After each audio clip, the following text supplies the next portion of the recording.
മഹാരാഷ്ട്രയിൽ ബി.ജെ.പി. സഖ്യത്തിന് പ്രതീക്ഷ നൽകി അഭിപ്രായ സർവേ ഫലം പുറത്തുവന്നു. നിയമസഭാ തിരഞ്ഞെടുപ്പിൽ ബി.ജെ.പി.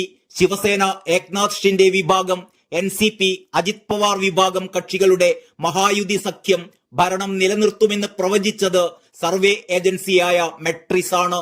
മഹായുതി സഖ്യം കേവല ഭൂരിപക്ഷമായ 145 സീറ്റുകൾക്ക് മുകളിൽ നേടുമെന്നാണ് പ്രവചനം.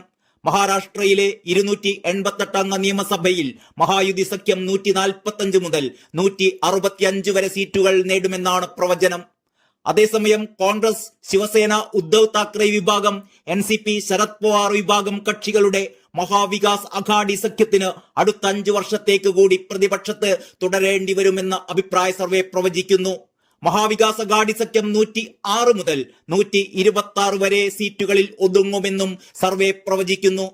മഹായുതി സഖ്യം 47% വോട്ടുകൾ നേടുമ്പോൾ മഹാവികാസ് അഘാഡി സഖ്യത്തിന് പ്രതീക്ഷിക്കാവുന്നത് 41% വോട്ടുകൾ മാത്രമാണ് എന്നാണ് മെട്രിസിന്റെ പ്രവചനം. പ്രാദേശികമായി മഹായുതിയുടെ പ്രധാന ഘടകമായ ബി.ജെ.പിക്ക് പ്രാദേശിക പിന്തുണ വർദ്ധിക്കുമെന്നാണ് റിപ്പോർട്ട്.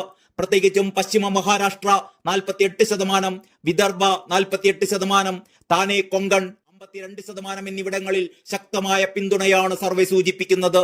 നേരെ മറിച്ച് വടക്കൻ മഹാരാഷ്ട്രയിലും മറാത്ത്വാഡയിലും യഥാക്രമം 47%, 44% വോട്ട് ഷെയറുകളോടെ കോൺഗ്രസ് നേതൃത്വത്തിലുള്ള എം.വി.എ മികച്ച പ്രകടനം കാഴ്ചവെക്കുമെന്നും പ്രതീക്ഷിക്കുന്നു.